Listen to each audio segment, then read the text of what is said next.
నమస్తే, welcome to SGB news bulletin లో ముందుగా హెడ్లైన్స్ చూద్దాం.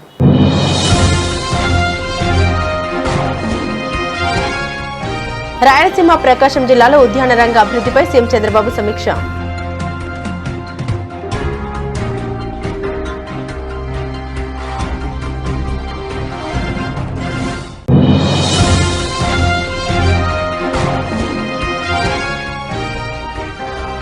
యువగలం పాదయాత్ర 3వ వార్షికోత్సవం సందర్భంగా 70 ఆటల పంపిణీ.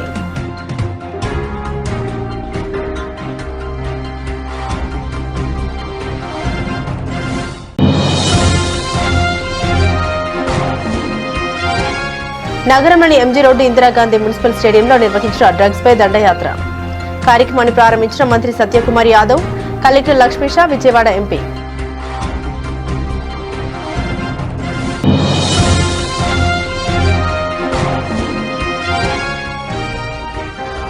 వైఎస్ఆర్సీపీ కేంద్ర కార్యాలయంలో మీడియాతో మాట్లాడిన మాజీ ఎమ్మెల్యే కేతిరెడ్డి వెంకటరామిరెడ్డి.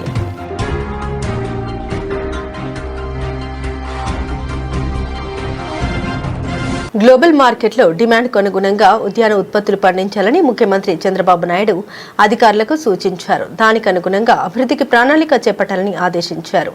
రాయలసీమ, ప్రకాశం, మార్కాపురం జిల్లాలో 500 లక్షల మెట్రిక్ టన్నుల ఉత్పత్తుల్ని పండించడమే లక్ష్యంగా కార్యాచరణ సిద్ధం చేయాలని సీఎం సూచించారు. 10 జిల్లాలని ఉద్యాన రంగానికి కేంద్ర బిందువుగా చేపట్టే సమగ్ర అభివృద్ధి ప్రణాళికలపై మంగళవారం సీఎం క్యాంపు కార్యాలయంలో వివిధ శాఖల మంత్రులు, ఉన్నతాధికారులతో ముఖ్యమంత్రి చంద్రబాబు సమీక్షించారు. పూర్వోదయ, శాసకీ, రాష్ట్ర ప్రభుత్వ నిధుల వినియోగంలో సమన్వయం చేసుకుంటూ అభివృద్ధి కార్యక్రమాలు చేపట్టాలని ఆదేశించారు. ఇదే సమయంలో సీమ, ప్రకాశం, మార్కాపురం జిల్లాలోని ఇరిగేషన్ ప్రాజెక్టుల్ని త్వరితగతిన పూర్తి చేయాలని ముఖ్యమంత్రి స్పష్టం చేశారు. గత ప్రభుత్వం ఇరిగేషన్ రంగాన్ని పూర్తిగా నిర్లక్ష్యం చేసిందని, చాలా వరకు ప్రాజెక్టుల్ని పెండింగ్ లో పెట్టేసిందని మంత్రులు నిమ్మల పయ్యావుల కేశవ్ ప్రస్తావించారు. 10 జిల్లాల పరిధిలో ప్రాధాన్యత వారీగా ప్రాజెక్టుల నిర్మాణం చేపట్టాలని, అలాగే తక్కువ నిధుల్ని కేటాయిస్తే త్వరగా పూర్తయ్యే ప్రాజెక్టుని త్వరిత చేపట్టాలని సీఎం చంద్రబాబు ఆదేశించారు.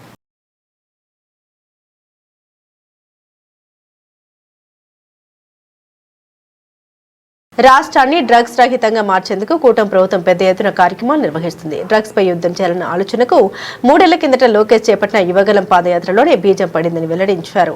నగరంలోని ఎంజీ రోడ్డు ఇందిరాగాంధీ మున్సిపల్ స్టేడియంలో నిర్వహించిన డ్రగ్స్ పై దండయాత్ర కార్యక్రమాన్ని వైద్య ఆరోగ్య శాఖ మంత్రి Satyakumar Yadav, DGP Harish Kumar Gupta, collector Lakshmisha, Vijayawada MP Kesineni Sivanath, MLA Gadde Rammohan కలిసి హోంమంత్రి వంగలపూడి అనిత ప్రారంభించారు. అనంతరం హోంమంత్రి మాట్లాడారు. గత ఏడాది రాఖీ పండుగ రోజు నేను జైలుకు వెళ్లి డ్రగ్స్ కేసులో అరెస్ట్ అయిన వారికి రాఖీలు కడితే వారు కన్నీరు పెట్టుకున్నారు. తల్లిదండ్రులు కూడా తమకు బెయిల్ ఇప్పించేందుకు రావడం లేదని తెలిపారు.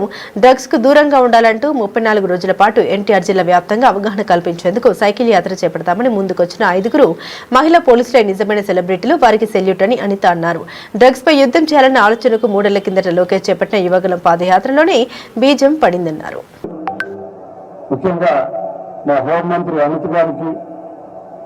మా ఇన్ఛార్జి మంత్రి సత్యకుమార్ యాదవ్ గారికి, డీజీపీ గారికి, కలెక్టర్ గారికి, ఈగల్ ఐజీ రవి గారికి, అన్నిటికన్నా ముఖ్యంగా మా హీరో రాజశేఖర్ గారికి, మా అన్న గద్దె రామ్మోహన్రావుకి, మిగతా గెస్టులందరికీ కూడా ధన్యవాదాలు.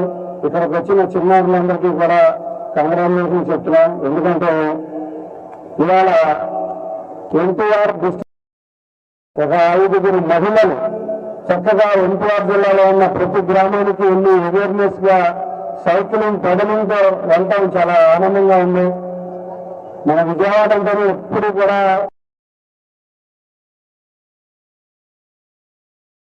అంతేకాకుండా ప్రతి పోలీస్ స్టేషన్ కి డ్రోన్ చేయడం జరిగింది. అసలు మనం చూస్తే మన మహిళ అనిత గారు, హోంమంత్రి గారు ఎంతో కష్టపడి ఇవాళ మంత్రి పదవి వచ్చారు. ఆవిడ కష్టం అందరం కష్టం కల్లారా చూసాం. ఇవాళ విజయవాడలో చూస్తే ఆవిడ ఆదర్శంగా మహిళా పోలీసులు మొన్న డ్రోన్ పైలట్ విధంగా 105 మంది లేడీ డ్రోన్ పైలట్స్ కూడా ఇదే ఎన్టీఆర్ జిల్లా నుంచి తయారు చేయడం జరిగింది. దాంతో పాటు ఇవాళ 5 మహిళలు నిజంగా వీళ్ళందరూ 5 కూడా మన విజయవాడ నగరానికి పెద్ద సెలబ్రిటీస్ గా రాబోతున్నారు. ఎన్నోగా చూశాం. వాళ్ళ ఈ కార్యక్రమంలో పాల్గొంటున్న విద్యార్థులకి అందరికీ నమస్కారం. మిత్రుల డ్రగ్స్ పై దండయాత్ర మీరు చేస్తాం, రాక్షసత్వం మీరు చేస్తాం, నియంతృత్వం మీరు చేస్తాం, నిరంకుశత్వం మీరు చేస్తాం. కానీ ఇవాళ దండయాత్ర డ్రగ్స్ మీరు చేస్తున్నాం.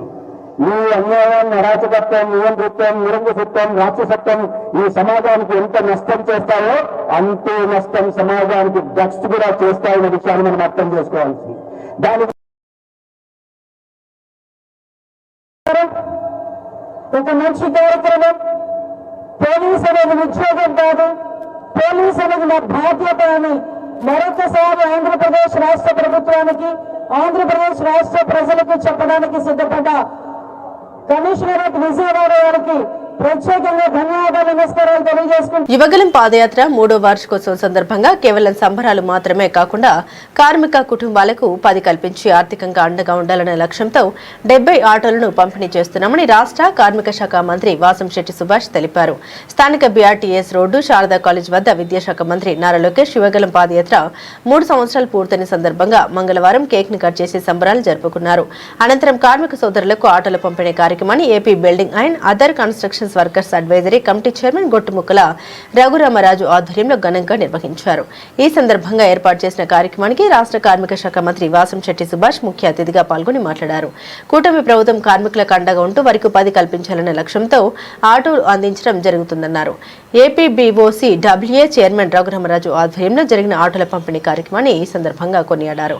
ఆటోల పంపిణీ కార్యక్రమంలో రాష్ట్ర నూరు భాష దుదేకుల సంక్షేమ అభివృద్ధి కార్పొరేషన్ చైర్మన్ నాగుల్ మీరా, ఎన్టీఆర్ జిల్లా ఎల్డీఎంకే ప్రియాంక, ఆంధ్రప్రదేశ్ గ్రామీణ బ్యాంకు సీనియర్ మేనేజర్ సిహెచ్ సత్యకరుణ తదితర బ్యాంకు అధికారులు, కార్మిక సోదరులు పాల్గొన్నారు. రఘు అందరికీ కూడా కంగ్రాచులేషన్స్. ముందుగా ఒక విషయం, ఇవాళ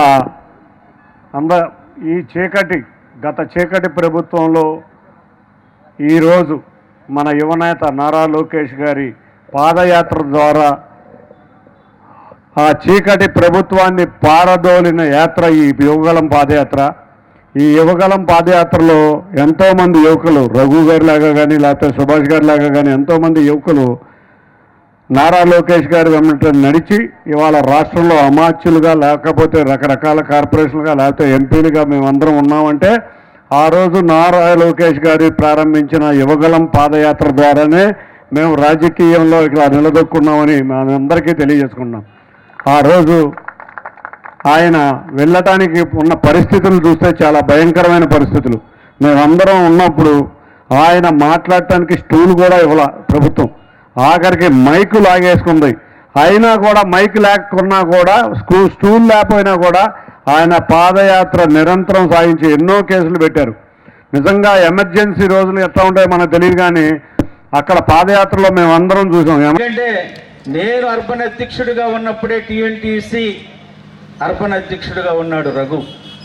అంచెలంచెలు ఎదుగుతూ వాళ్ళ రాష్ట్ర అధ్యక్షుడే కాదు, విజయవాడ నగరంలో చరిత్రలు ఎప్పుడూ లేని విధంగా కార్మికులతోటి అతిపెద్ద మీటింగులు ఏర్పాటు చేసినటువంటి వ్యక్తి రఘు గారు. ఇవాళ పూర్తిగా గౌరవ పార్లమెంటు సభ్యుడికి ప్రియశిష్యుడు కూడా అయ్యాడు రఘు అని కూడా ఈ సందర్భంగా తెలియజేస్తా ఉన్నాను. ఎందుకంటే ఇవాళ కార్యక్రమం ఎంత ఘనంగా జరిగిందనేది కాదు, ఈ రోజున 50 మంది కార్మికులకు 50 ఆటోలు ఇవ్వటం అంటే బహుశా నాకు తెలిసి ఎప్పుడు ఇవ్వల ఇన్ని ఆటోలు ఒకేసారి. అది చాలా సంతోషం. ఇవాళ మనం తెలుగువారు ప్రపంచంలో ఎక్కడున్నా ఆరాధించేటువంటి ఎన్టీ రామారావు గారి మనవడగా, ఈ దేశం మెచ్చిన నేత, ఈ దేశంలో ప్రజలందరూ ఒక 4-5 పేర్లు చెప్పగలిగితే అందులో నారా చంద్రబాబు నాయుడు గారి పేరు చెప్తారు. అటువంటికి ఒక్కగానొక్క కొడుకై మరి ఈ రోజున ప్రజలు పడుతున్నటువంటి ఇబ్బందులు, ప్రజల కష్టాలు, కార్యకర్తల కష్టాలు వినటానికి తల్లి ఆశీస్సులు తీసుకొని 266 రోజులు 3126 కిలోమీటర్లు పాదయాత్ర చేసిన ఏకైక వ్యక్తి నారా లోకేష్ గారు. వాళ్ళ పాదయాత్ర చేయడమే కాదు, పాదయాత్రలో అందరికీ నమస్కారం. సోదర సమానులు ఎంపీ కేశినేని చిన్ని గారికి, టీఎన్టీసీ రాష్ట్ర అధ్యక్షులు, ఏపీ బీఓసీడబ్ల్యూఏ చైర్మన్ గట్టుముక్కల రఘురామకృష్ణరాజు గారికి, రాష్ట్ర నూరు భాషా సంఘం చైర్మన్ నాగూర్ మీరా గారికి, టీఎన్టీయూసీ రాష్ట్ర కార్యవర్గానికి, అలాగే ఇక్కడ ఉన్న కార్మికులందరికీ కూడా, మీడియా మిత్రులకి అందరికీ పేరు పేరున నా నమస్కారాలు. యువగళం 3వ వార్షికోత్సవ సందర్భంగా ఈ రోజున గట్టుముక్కల రఘురామకృష్ణరాజు గారి ఆధ్వర్యంలో 50 ఆటోలు మరి ఆటో కార్మికులకి ఇవ్వటం, సుమారు 70 ఆటోలు. అంటే అవి 70 జీవితాలు కాదు, సుమారు 300 నుంచి 400 మంది జీవితాలు దాని మీద ఆధారపడి సాగుతాయి. చాలా సంతోషం, చాలా గొప్ప కార్యక్రమం ఇది. అదేవిధంగా మనం గతంలో జగన్మోహన్ రెడ్డి చేసిన పాదయాత్రను చూసాం. అడుగడుగున దొంగ ముద్దులు, దొంగ కౌగిలింతలు, దొంగ హామీలు, 2 కోట్ల ముద్దులు పెట్టారు. 2 కోట్ల ముద్దులు. సుమారు ఎవరు వచ్చినా సరే, అంటే నేను అప్పుడు వైఎస్ఆర్సీపీలో ఉండేవాడిని, ఎవరు వస్తే వాళ్ళకి ఎమ్మెల్యే సీటు, ఎవరు వస్తే వాళ్ళకి ఎంపీ సీటు, సుమారు 600-700 మందికి హామీ ఇచ్చాడు. అలాగే ఎమ్మెల్సీలు కూడా సుమారు 2000.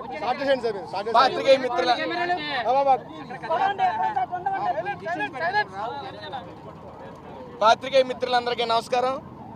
ఈరోజు లోకేష్ గారి యువకాలం 3వ వార్షికోత్సవ సందర్భంగా గట్టుముక్కల రఘురామరాజు గారు ఈరోజు ఒక అద్భుతమైన కార్యక్రమానికి శ్రీకారం చుట్టారు. సుమారు 50 మందికి ఆటోలు ఇవ్వటం జరిగింది. అంటే సుమారు 300 నుంచి 400 మంది జీవితాల్లో వెలుగు నింపడం కోసం ఆయన ఈ కార్యక్రమం చేయటం అభినందనీయం.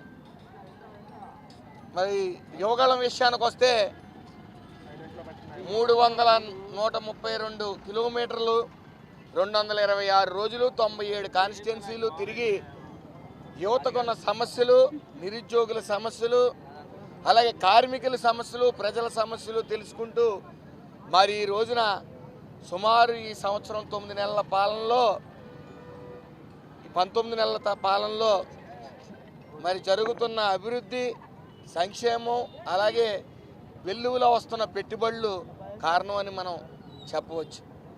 గతంలో చూసాం జగన్మోహన్ రెడ్డి పాదయాత్ర. ఆ పాదయాత్రలో ప్రకటించడం, 2000 నుంచి 3000 మందికి ఎమ్మెల్సీలు ఇస్తానని ప్రకటించడం, అలాగే కనిపించిన వారు ప్రతి ఒక్కరికి నోటుకొచ్చిన హామీలు ఇవ్వటం. అధికారంలోకి రాగానే ఏదో అనేవారు ఆయన, మడం తిప్పను, మాట తప్పను, మడం తిప్పనని. మొత్తం మాట తిప్పి, మడం 360 డిగ్రీలు తిప్పి రాష్ట్ర ప్రజల్ని ఊచకోతకు గురి చేశారు. ఉన్న పరిశ్రమలు, వచ్చిన పెట్టుబడులను కూడా పారిపోయేలా చేశారు.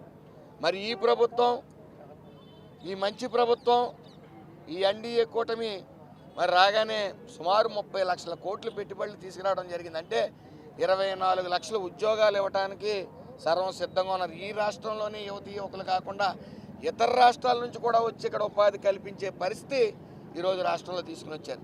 ముఖ్యంగా గూగుల్ క్లౌడ్ ప్రపంచంలోనే అతిపెద్ద 2వ ఇన్వెస్ట్మెంట్ని విశాఖపట్నానికి తీసుకుని వచ్చిన వ్యక్తి.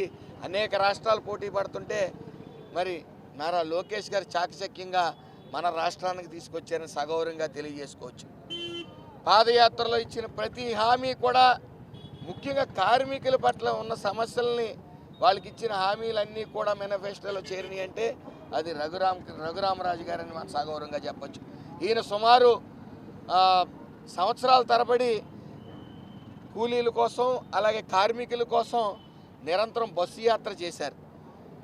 అప్పుడు జరిగిన తోపులాటలో మరి ఈయన వెన్నుముక దెబ్బతినటం, డాక్టర్లందరూ విశ్రాంతి తీసుకోమన్నా సరే లెక్క చేయకుండా ఆ రాక్షస ప్రభుత్వం, వైఎస్ఆర్ ప్రభుత్వం అంతమొందించాలని చెప్పి ఆ నొప్పితో కూడా ఈయన నిరంతరం తిరిగిన వ్యక్తి. అలాగే జోగి రమేష్, మన గౌరవ ముఖ్యమంత్రి వర్యులు నారా చంద్రబాబు నాయుడు గారింటి మీద దాడి చేయడానికి వెళ్ళినప్పుడు మరి అడ్డుగా నిలిచిన వ్యక్తి రఘురామరాజు గారిని మనం సగౌరవంగా చెప్పవచ్చు. ఏదేమన్నప్పటికీ కార్మికుల సమస్యల పట్ల, కార్మికుల ఆరోగ్యం పట్ల పూర్తి చిత్తశుద్ధితో ఉన్న ప్రభుత్వం మా ప్రభుత్వం అని మేము సగౌరవంగా చెప్పగలం. ఈరోజు 4 కోట్లుగా విభజించి మరి ఇటు కార్మికులు ఇటు యాజమాన్యాన్ని దృష్టిలో పెట్టుకుని వచ్చే పెట్టుబడులు వెల్లువలా రావాలని ముఖ్య ఉద్దేశంతో మరి అనేక సంస్కరణలు చేయడం జరిగింది. ఏదేమన్నప్పటికీ ఈ విష ప్రచారం చేస్తున్న వైసీపీ ప్రభుత్వం మాటలు నమ్మే పరిస్థితి లేదు. మొన్న మళ్ళీ మీడియా ముందుకు వచ్చి జగన్మోహన్ రెడ్డి సుమారు సంవత్సరంన్నర అయిన తర్వాత పాదయాత్ర పెడతానన్నారు. ఆయన పాదయాత్రను మానేసి ఇంకో సంవత్సరం పాటు పెట్టను, సంవత్సరం తర్వాత పెడతానన్నారు. అంటే గడిచిన సంవత్సరంన్నర కూడా క్లీన్ చిట్ ఇచ్చినట్టు జగన్మోహన్ రెడ్డి మనం భావించవచ్చు. రాబోయే సంవత్సరానికి కూడా క్లీన్ చిట్ ఇచ్చాడు ఆయన.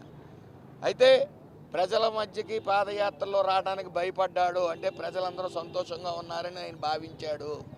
కాబట్టే ఇంకా ఎలక్షన్ ముందుకు వచ్చి మళ్ళీ పాదయాత్రలు అంటారు, మళ్ళీ ముద్దులు మొదలు పెడతారు. దొంగ ముద్దులు, దొంగ కౌగులింతలు ఇవన్నీ కూడా ప్రజలు గమనించారు. 11 సీట్లు ఇచ్చారు. మన జోగి రమేష్ వచ్చాడు, దేవుళ్ళు అంటున్నాడు. లోకేష్ గారు ప్రమాణాలు చేయాలంటున్నారు. దేవుడు ఆడించే లీల మనం సరిగ్గా గమనించాలి. వాళ్ళకి 11 సీట్లు వచ్చాయి.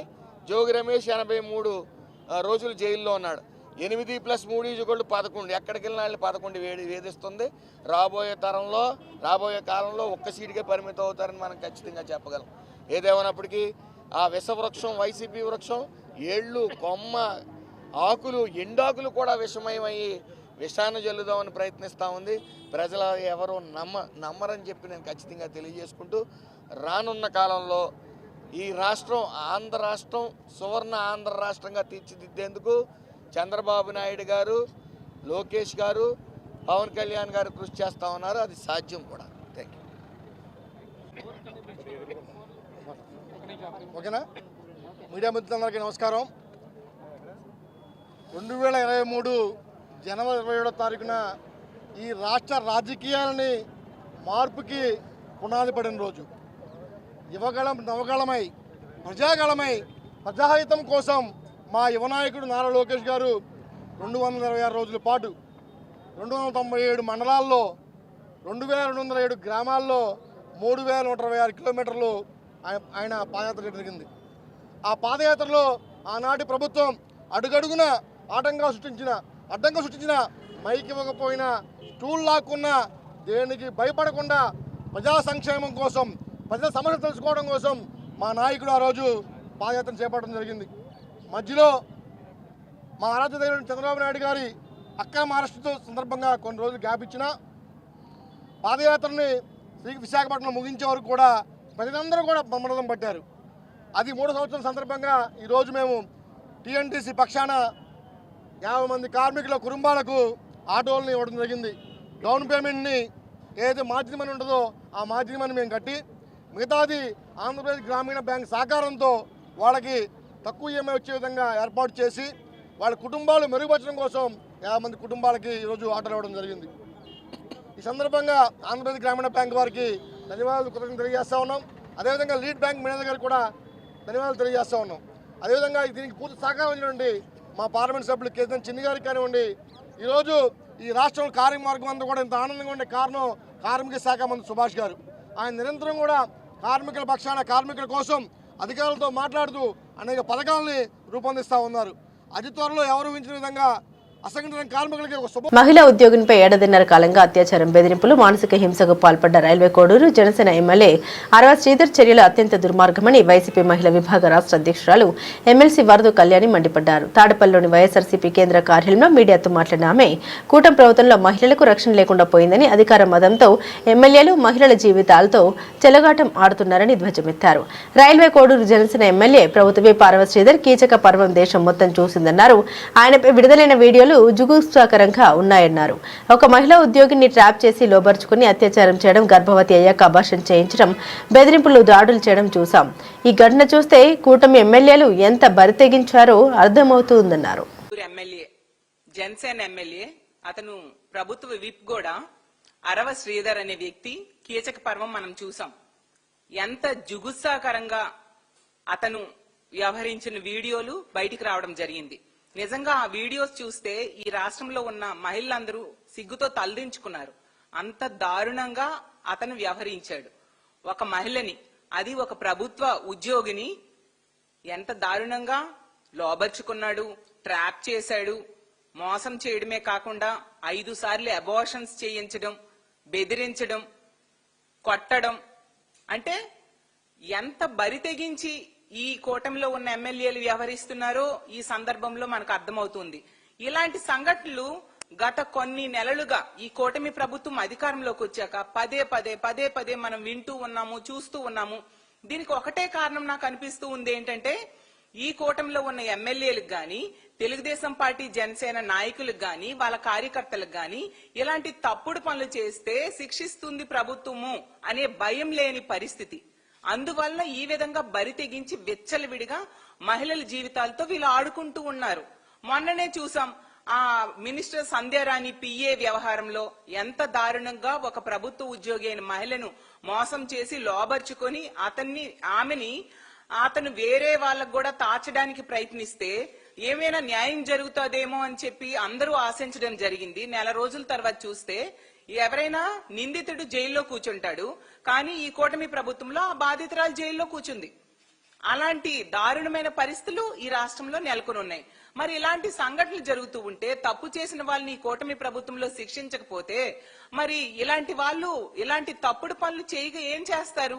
అలాగే మొన్ననే చూసాం, ఒక జనసేన కార్యకర్త ఏమో స్టేజ్ మీద పబ్లిక్ గా ఒక మహిళల్ని డాన్స్ చేసుకునే వాళ్ళేదో బ్రతుకు తెరువు. మారుతున్న కాలానికి అనుగుణంగా పార్టీలో మార్పులు రావాలని టీడీపీ జాతీయ ప్రధాన కార్యదర్శి విద్యా ఐటీ శాఖల మంత్రి నారా లోకేష్ అన్నారు. తెలుగుదేశం పార్టీ బలం బలకం కార్యకర్తలేనన్నారు. పార్టీ అంటే కమిట్మెంట్ ఉంది కాబట్టే పార్టీ కమిటీలో బాధ్యత కల్పించామన్నారు.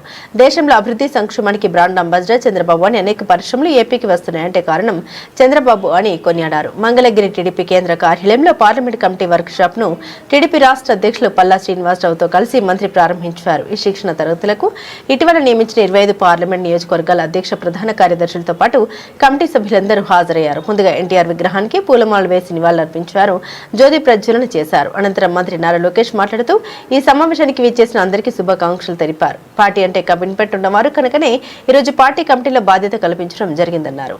పార్లమెంట్ కమిటీలో మొదటిసారి ఎన్నికైన వారు 83% మంది ఉన్నారని, సీనియర్లను జూనియర్లను తాను సమానంగా గౌరవిస్తామని, పనిచేసే వారిని ప్రోత్సహిస్తామని తెలుగుదేశం పార్టీ బలం బలకం కార్యకర్తలని స్పష్టం చేశారు.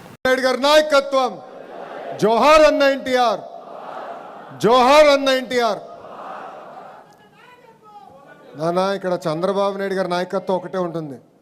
ఆయన మన సేనాధిపతి, మనందరం సైనికులమే, అది గుర్తుపెట్టుకోవాలి. వేరే నాయకత్వం ఉండదు ఇక్కడ. ఉన్న ఉద్యోగం పీకిచ్చేటట్టున్నావు స్వామి. అందరూ ఫోన్ల కింద పెట్టండి కొంచెంసేపు, మీకు వీడియో లైవ్లో దొరుకుతుందిలే స్వామి, ఎందుకు కంగారు. అందరికీ నమస్కారం. ఈ సమావేశానికి విచ్చేసిన మీ అందరికీ నా కంగ్రాచులేషన్స్. ఇది నేను ఎందుకు చెప్తున్నానంటే పార్టీ అంటే కమిట్మెంట్ ఉన్నవారు కనుకనే ఈరోజు పార్టీ కమిటీలో మీకు మేము బాధ్యత కల్పిస్తాం జరిగింది. ఇక్కడున్న మిమ్మల్ని అందరినీ ఒక ప్రశ్న అడగాలనుకుంటున్నా. పార్లమెంట్ కమిటీలో మొదటిసారి కమిటీలో వచ్చిన వాళ్ళు చేతులు పైకెత్తండి. మొదటిసారి తెలుసురా బా, అది అడిగింది నేను. చేతుల కింద పెట్టండి. రిపీట్ అయిన వాళ్ళు చేతులు పైకెత్తండి. సో ఇక్కడ చూస్తే చేతుల కింద పెట్టండి. ఇక్కడ మీరు చూస్తే 83% మంది ఈరోజు పార్లమెంట్ కమిటీలో కొత్త వారు వస్తాం జరిగింది. నేను అనేక సార్లు చెప్పాను, సీనియర్ని జూనియర్ని నేను సమానం గౌరవిస్తా, పనిచేసే వాళ్ళని నేను ప్రోత్సహిస్తానని చెప్తాం జరిగింది. దానికి ఈరోజు మీరు ఒక ఉదాహరణ. దేశంలో అనేక ప్రాంతీయ పార్టీలు ఉంటాయి. ఆ ప్రాంతీయ పార్టీలు ఒకసారి ప్రతిపక్షంలోకి వస్తే ఎలాంటి ఇబ్బందులు ఎదుర్కొంటాయో మనందరం చూస్తాం జరిగింది. నేను ఎన్నోసార్లు చెప్పా, విశ్వవిఖ్యాత నట సార్వభౌమ స్వర్గీయ శ్రీ నందమూరి తారక రామారావు గారు ఏ ముహూర్తంలో ఈ పార్టీ రాష్ట్ర ప్రభుత్వ గుర్తింపు పొందిన ప్రైవేట్ ఎయిడెడ్ పాఠశాలలో ఉపాధ్యాయుల నియామక ప్రక్రియను పాఠశాల యాజమాన్యాలకే ఇవ్వాలని ప్రైవేట్ గుర్తింపు పొందిన ఎయిడెడ్ స్కూల్స్ మేనేజ్మెంట్ అసోసియేషన్ పాస్మా రాష్ట్ర కమిటీ డిమాండ్ చేసింది. విజయవాడలోని హోటల్ ఐలాపురంలో అసోసియేషన్ రాష్ట్ర కమిటీ సమావేశం నిర్వహించారు. ఈ సమావేశం private recognised the aided school సమస్యలపై చర్చ జరిగింది. ఈ సందర్భంగా అసోసియేషన్ రాష్ట్ర అధ్యక్ష ప్రధాన కార్యదర్శులు కె ప్రభాకర్, కె రవిచంద్రశేఖర్, ఉపాధ్యక్షులు ఎం రవీంద్ర మాట్లాడారు. ప్రైవేట్ గుర్తింపు పొందిన ఎయిడెడ్ పాఠశాలల్లో ఉపాధ్యాయుల నియామకాలు గత ప్రభుత్వ ఉత్తర్వుల ప్రకారం మాత్రమే జరగాలన్నారు. నియామకాల విషయంలో సుప్రీంకోర్టు, హైకోర్టు ఆదేశాలను ప్రస్తుత ప్రభుత్వం అమలు చేయడం లేదన్నారు. గత ప్రభుత్వ ఉత్తర్వులకు అనుగుణంగా జీవో ఎంఎస్ నెంబర్ 1 ప్రకారం ఆయా ఎయిడెడ్ పాఠశాల కరెస్పాండెంట్లు ఇప్పటికే నియామక ప్రక్రియ ప్రారంభించారని, రాష్ట్ర వ్యాప్తంగా మొత్తం 85 ఎయిడెడ్ పాఠశాలల్లో న్యాయస్థానాల ఆదేశాల మేరకు నియామక ప్రక్రియ పూర్తి అయ్యాయన్నారు. ఆంధ్రప్రదేశ్లో ప్రైవేట్ ఎయిడెడ్ ఎడ్యుకేషన్ ఇన్స్టిట్యూషన్స్లో ఎయిడెడ్ వేకెంట్ పోస్టుల అపాయింట్మెంట్ విషయంలో మాకు ఇంతవరకు జీవో నెంబర్ 1 డేటెడ్ 1194 ప్రకారంగా అపాయింట్మెంట్ జరుగుతూ వస్తున్నాయి. కానీ ఈ మధ్య government GO number 30 dated 11/7/2025 release చేసి ఆ జీవో రిలీజ్ చేసిన జీవో ప్రకారంగా కూడా వాళ్ళు ఫాలో అవ్వకుండా, గవర్నమెంట్ ఇచ్చిన జీవోను గవర్నమెంటే ఫాలో అవ్వకుండా వారి ఇష్ట ప్రకారంగా ఇల్లీగల్గా, అన్కాన్స్టిట్యూషనల్గా ప్రైవేట్ ఎయిడెడ్ ఎడ్యుకేషన్ ఇన్స్టిట్యూషన్స్ మీద మరి దాడి చేస్తున్నారు. ఉదాహరణకి జీవో నెంబర్ 30 ప్రకారంగా 5-man కమిటీని వేసి 5-man కమిటీ ఆధ్వర్యంలో పరీక్షలు నిర్వహించాలి, అపాయింట్మెంట్ జరగాలి. ఆ జీవో నెంబర్ 30 వాళ్ళు రిలీజ్ చేసిన దాంట్లో ఉంది. అది పాటించకుండా 5-man కమిటీ లేదు, కరస్పాండెంట్తో సంబంధం లేదు, స్కూల్ మేనేజ్మెంట్తో సంబంధం లేకుండా వారే ఎగ్జామినేషన్స్, అదైనా ఆన్లైన్ ఎగ్జామినేషన్స్, ఒక జిల్లాలో ఉన్న స్కూల్కి ఇంకో జిల్లాలో స్కూల్లో ఆన్లైన్ ఎగ్జామినేషన్ కండక్ట్ చేసి హాల్ టికెట్లు కూడా వారే ఇచ్చి, వారికి ఎటువంటి రైట్ లేదండి గవర్నమెంట్కి. ఇది private school, private school management 5-man committee ఇవ్వాలి. హాల్ టికెట్స్ అయినా, పరీక్ష పేపర్ అయినా, వాల్యుయేషన్ అయినా, అపాయింట్మెంట్స్ కూడా గవర్నమెంట్కి రైట్ లేదండి. ప్రైవేట్ స్కూల్లో ప్రైవేట్ స్కూల్ మేనేజరే అపాయింట్మెంట్ ఆర్డర్ ఇవ్వాలి. స్కూల్ మాది, ప్రాపర్టీ మాది, తరతరాల నుంచి ఎన్ని సంవత్సరాల నుంచో మేము పెట్టుబడి పెడుతూ స్కూల్ని సర్వీస్ చేస్తున్నాం. This is social service. ఈ సర్వీస్కి ఒక నిర్వచనం ఒకటి చెప్తున్నా. ఈ మధ్య ఆంధ్రప్రదేశ్ గవర్నమెంటు మెడికల్ కాలేజీలు పెట్టడానికి PPP అని PPP సిస్టమ్ ప్రకారంగా నడుపుతున్నాం అన్నారు వాళ్ళు. ఆ PPPని తప్పు పట్టుకుని మరి ఈ అపోజిషన్ గవర్నమెంటు ఏకేస్తున్నారు. నిజానికి PPPని ఆచరించేదే మా private school aided managements. PPP అంటే ఏంటి? PPP అంటే నిర్వచనం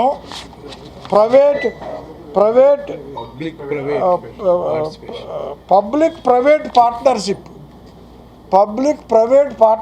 PPP అంటే ఈ పబ్లిక్ ప్రైవేట్ పార్ట్నర్షిప్ అనేది గవర్నమెంట్ కోరుకున్నట్టుగా ఎయిడెడ్ మేనేజ్మెంట్సే కరెక్ట్గా ఇంప్లిమెంట్ చేస్తున్నాం. అందుకన్నా మమ్మల్ని గౌరవించాలి, మమ్మల్ని ఎంకరేజ్ చేయాలి గవర్నమెంట్. PPP గవర్నమెంట్ మేము ఫాలో అవుతున్నాం కనుక. అయితే ఈ ప్రభుత్వం వారు ఎయిడెడ్ స్కూల్స్ని వారు అన్ని విధాల సర్వనాశనం చేయాలని ఇష్టం వచ్చినట్టు వారు రూల్స్ అన్ని రెగ్యులేషన్స్ మరి పాటించకుండా జీవో నెంబర్ 1 కానీ జీవో నెంబర్ 30 కానీ రెండూ పాటించకుండా వారు ఆన్లైన్ ఎగ్జామినేషన్స్ కండక్ట్ చేస్తున్నారు. ఈ విషయంలో మా అభ్యంతరాలు తెలియజేస్తున్నాం. అలాగే ఇప్పుడు మా మధ్యన ఉన్న జనరల్ సెక్రటరీ గారు వారు కొన్ని విషయాలు చెప్తారు. సార్, నా పేరు కొమ్మూరి రవిచంద్ర. నేను Ongole ABM junior college high school కరస్పాండెంట్ని. ఈ ప్రాస్మాకి జనరల్ సెక్రటరీగా వ్యవహరిస్తున్నాను. సార్, ఇప్పుడు ప్రధానమైనటువంటి అంశం ఎయిడెడ్ విద్య మీద ఉక్కుపాదం మోపేటువంటి పరిస్థితులు ప్రస్తుత రాష్ట్ర ప్రభుత్వం. గతంలో అనేక సంవత్సరాలుగా ఎయిడెడ్ వ్యవస్థలో టీచర్ పోస్టులు ఆ ఎడ్యుకేషనల్ ఏజెన్సీ ఆధ్వర్యంలో 2 సబ్జెక్ట్ ఎక్స్పర్ట్స్, ఒక నామినీ ప్రభుత్వం నుంచి ఉంటారు. 2 ఎడ్యుకేషనల్ ఏజెన్సీ నుంచి ఉంటారు, అంటే మేనేజ్మెంట్ నుంచి. మొత్తం 5 మంది కలిసి ఎగ్జామ్ కండక్ట్ చేయడం, వాళ్ళకి అప్పటికప్పుడే మార్నింగ్ ఎగ్జామ్ కండక్ట్ చేస్తే ఈవినింగ్ కల్లా అపాయింట్మెంట్ ఆర్డర్ కూడా కరస్పాండెంట్ గారి ఇస్తారు. మరి ఈరోజు పరిస్థితులు ఆ విధంగా లేవు. చట్టం స్పష్టంగా చెబుతున్నప్పటికీ కూడా వారు తీసుకొచ్చినటువంటి జీవోలు వాటిలో కూడా స్పష్టత క్లియర్గా చాలా స్పష్టంగా ఉన్నప్పటికీ కూడా అంశాలు వాటిని అన్నిటినీ కూడా ఉల్లంఘిస్తూ ప్రస్తుత అధికార యంత్రాంగం కమిషనర్ గారు అయితేనేమి, ఆర్జేడీ గారు అయితేనేమి, క్రింద అధికారులు అయితేనేమి, అధికారం లేకపోయినా వారు ఇష్టారీతిన వ్యవహరిస్తూ రాష్ట్ర ప్రభుత్వానికి చెడ్డ పేరు తీసుకొచ్చేటువంటి పరిస్థితుల్లో వారు కనిపిస్తూ ఉన్నారు. ఈరోజు ఎన్నికలకు ముందు శ్రీ నారా చంద్రబాబు నాయుడు గారు, అదేవిధంగా శ్రీ లోకేష్ గారు పాదయాత్రలు చేస్తూ ప్రజల్ని కలుస్తూ వారి సమస్యల్ని తెలుసుకుంటూ ముందుకు సాగారు. అప్పుడు ఈ రాష్ట్రంలో ఎయిడెడ్ వ్యవస్థ చాలా ఇబ్బందులకు గురవుతుంది. అప్పుడున్నటువంటి ఐఏఎస్ ఆఫీసర్లు అయితేనేమి, అప్పుడున్నటువంటి ప్రభుత్వం అయితేనేమి ఒక ఉక్కుపాదం మోపి ఎయిడెడ్ వ్యవస్థను నాశనం చేయడం కోసం వ్యవస్థ మొత్తాన్ని వాళ్ళు హ్యాండ్ ఓవర్ చేయమని చెప్పడం జరిగింది. అయితే మాకున్నటువంటి ఏకైక మార్గం మైనారిటీస్ అందరం కలిసి మేము ఒక ఇన్స్టిట్యూషన్లో ఉన్నప్పుడు రీసెంట్గా 30 జీవో తెచ్చి మైనారిటీకి ఏమో రిటర్న్ ఎగ్జామినేషను, మాకేమో సిబిటీ ఎగ్జామ్ అని చెప్పాడు. సిబిటీ ఎగ్జామ్ కూడా ఏముంది 30 జీవోలో కానీ జీవో నెంబర్ 1లో కూడా ఏం చెప్తారంటే వితిన్ ద డిస్ట్రిక్టే ఉండాలా, రెండోది ప్రిన్సెస్ ఆఫ్ ద స్కూల్లోనే ఎగ్జామ్ జరగాలని పెట్టారు. బట్ ఆల్ ఆఫ్ ఈ సడన్ డిస్ట్రిక్ట్ దాటి ఇంకో దగ్గర మోర్ దెన్ 120 కిలోమీటర్స్ డిస్టెన్స్లో ఎగ్జామినేషన్స్ పెట్టారు. ఇప్పుడు ఏంటంటే అందరికీ ఆన్లైన్లో పెట్టిన ఎగ్జామ్స్కి కరస్పాండెంట్లకి ఎటువంటి సంబంధం కానీ మా నోటీస్లో లేకుండా ఎగ్జామ్ పెట్టారు. కాబట్టి తదుపరి ఎవరైనా ఎగ్జామ్ రాసిన ఏ స్టూడెంట్ అయినా కానీ, ఏ క్యాండిడేట్ అయినా కానీ లీగల్గా తీసుకున్న ఏ చర్యలకి ఏ కరస్పాండెంట్ దానికి బాధ్యుడు కాదు. ఇప్పుడు 27 జరుగుతుంది సార్. ఇప్పుడు 25 ఒకటి 27 ఇప్పుడు జరుగుతుంది. ఇప్పుడు కూడా అసలు ఎక్కడ లేదు సార్. ఎందుకంటే వితౌట్ నోటీస్ ఉండండి సార్, వితౌట్ నోటీస్ మా నాలెడ్జ్ కానీ మాకు సంబంధం లేకుండా మా ప్రిన్సెస్ లేకుండా చేస్తున్నారు. మా అప్పీల్ ఏంటంటే ప్రెస్ వాళ్ళు మీరు దయించి మా మీద, మేము పేద విద్యార్థులకి చదువు చెప్పే ఇన్స్టిట్యూషన్సే తప్ప ఫీజు తీసుకునే ఇన్స్టిట్యూషన్స్ ఎయిడెడ్ స్కూల్స్ ఎక్కడా లేవు. Everything infrastructure everything మేమేను. 10 సంవత్సరాల నుంచి స్కూల్ పోస్టులు ఫిలప్ చేసుకోకపోయినా మేము టెంపరీగా టీచర్స్ని పెట్టి ఎంతోమంది పేదల విద్యార్థులకు చదువు చెప్పే కార్యక్రమం బికాజ్ ఆఫ్ మా పేరెంట్స్ లెగసీని తీసుకుపోయేదానికే తప్ప not for the collection. So ప్రభుత్వానికి మేము బర్డన్ కాదు, ప్రభుత్వానికి మేము హెల్ప్ చేస్తున్నాం. మా ప్రాపర్టీస్ ఇచ్చి, మా అన్నీ ఇచ్చి, మేము పిల్లలకి చదువు చెప్పించి మినిమం నాలెడ్జ్ పిల్లలకి చదువుకంటే ఈ రోజుల్లో ఉన్న కార్పొరేట్ స్కూల్లో ఏ పిల్లలు చదవగలరు ఉన్న ఫీజులకి. గవర్నమెంట్ స్కూల్ ఇంగ్లీష్ మీడియం గారు ఇంట్రడ్యూస్ చేసిన తర్వాత చాలా జాయినింగ్స్ పెరిగాయి, ఎక్కువ పిల్లల్లో పేరెంట్స్లో కూడా అవేర్నెస్ వచ్చింది, ఎక్కువ గవర్నమెంట్ స్కూల్లో చదవడం మొదలుపెట్టారు. మళ్ళీ బ్యాక్ టు ద పెవిలియన్ లాగా ఇప్పుడు మీరు ప్రైవేట్ స్కూల్స్ని ఎంకరేజ్ చేస్తూ కార్పొరేట్ స్కూల్స్, గవర్నమెంట్ స్కూల్స్ని మళ్ళీ తొక్కేసే కార్యక్రమం ఇది. అధికారం మీ చేతిలో ఉంది, గవర్నమెంట్ మీ చేతిలో ఉంది. ఎడ్యుకేషన్ ఇన్స్టిట్యూట్ ఎవడైతే చదువు చెప్పలేదు, you గోంట్ take the action on the teacher. Without మీరు పోకుండా చేయకుండా రూమ్లో కూర్చొని యూ టేక్ ద డెసిషన్. కరస్పాండెంట్లు మీరు పిలిచి మాట్లాడారా? లేదు. డిఓ ఇంటిమేట్ చేశారా? లేదు.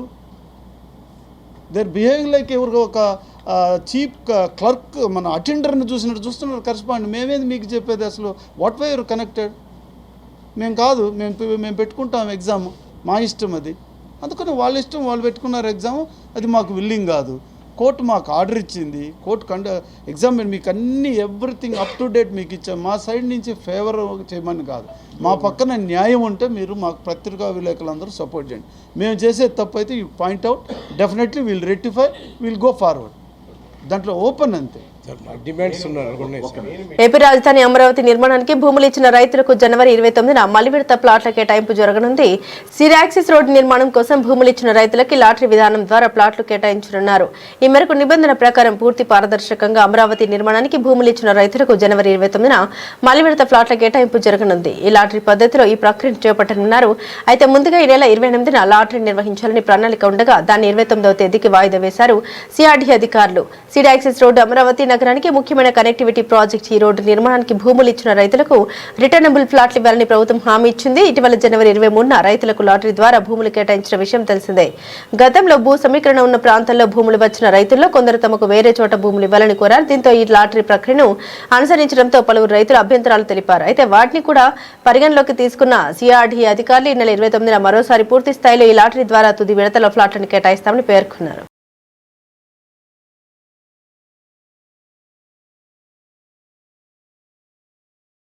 రాజధాని అమరావతి నిర్మాణం పేరుతో అంచనాలు దారుణంగా తెచ్చిన అప్పులన్నీ కమిషన్ల పేరుతో దోచుకోవడం తప్ప సీఎం చంద్రబాబు చేస్తుంది ఏమీ లేదని ధర్మవరం మాజీ ఎమ్మెల్యే కేతిరెడ్డి వెంకటరామరెడ్డి స్పష్టం చేశారు.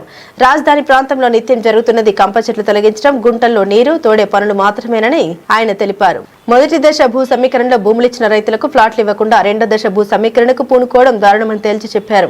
భూ సమీకరణ పేరుతో దోపిడీ, మొదటి దశలో భూములిచ్చిన రైతులకు న్యాయం చేయని చంద్రబాబు ప్రభుత్వం ఎప్పుడో దశాబ్దం క్రితం కట్టిన 2 బిల్డింగ్లు చూపించి రాజధాని అమరావతి నిర్మాణం వేగంగా జరుగుతుందంటూ ఎల్లో మీడియా ద్వారా కట్టుకథలతో ప్రజల్ని మభ్యపెట్టాలని చూస్తుంది.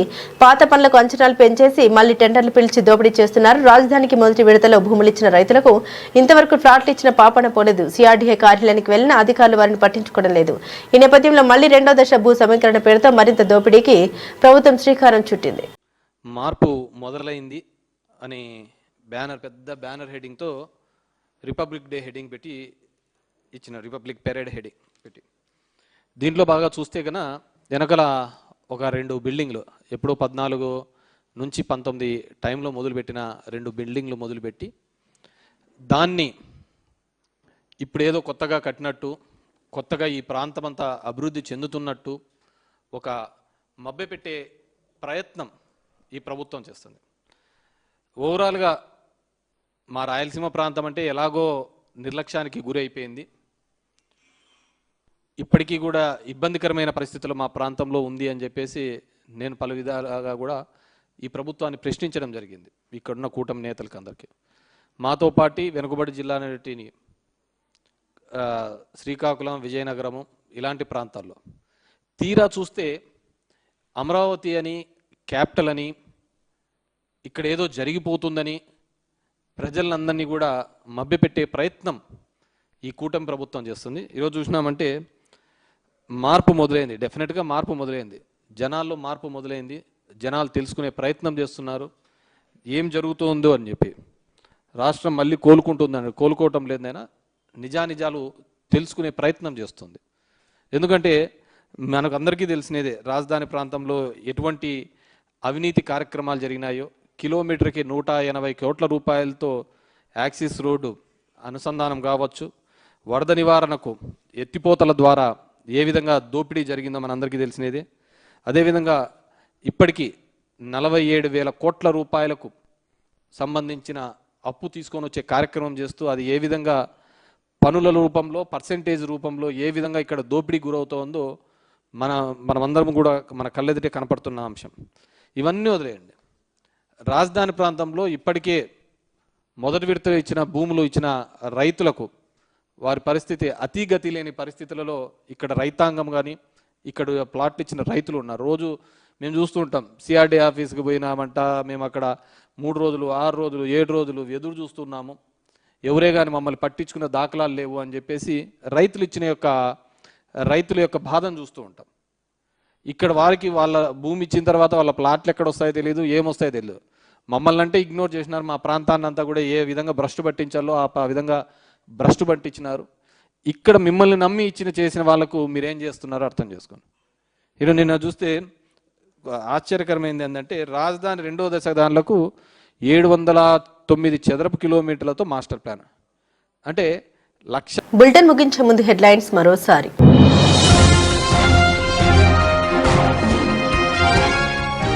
రాయలసీమ ప్రకాశం జిల్లాలో ఉద్యాన రంగ అభివృద్ధిపై సీఎం చంద్రబాబు సమీక్ష.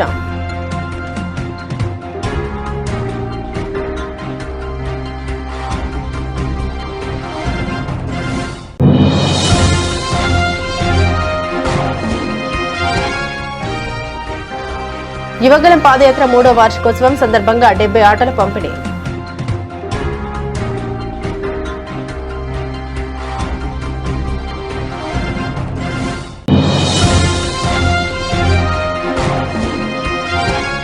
నగరంలోని ఎంజీ రోడ్డు ఇందిరాగాంధీ మున్సిపల్ స్టేడియంలో నిర్వహించిన డ్రగ్స్ పై దండయాత్ర కార్యక్రమాన్ని ప్రారంభించిన మంత్రి సత్యకుమార్ యాదవ్, కలెక్టర్ లక్ష్మీషా, విజయవాడ ఎంపీ.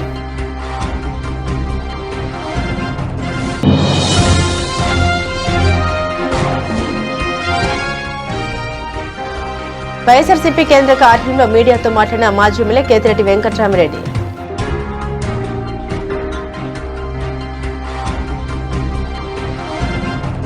ఇవి బులెటిన్లోని విశేషాలు. తిరిగి మరో బులెటిన్తో మళ్ళీ కలుసుకుందాం. అంతవరకు సెలవు. నమస్కారం.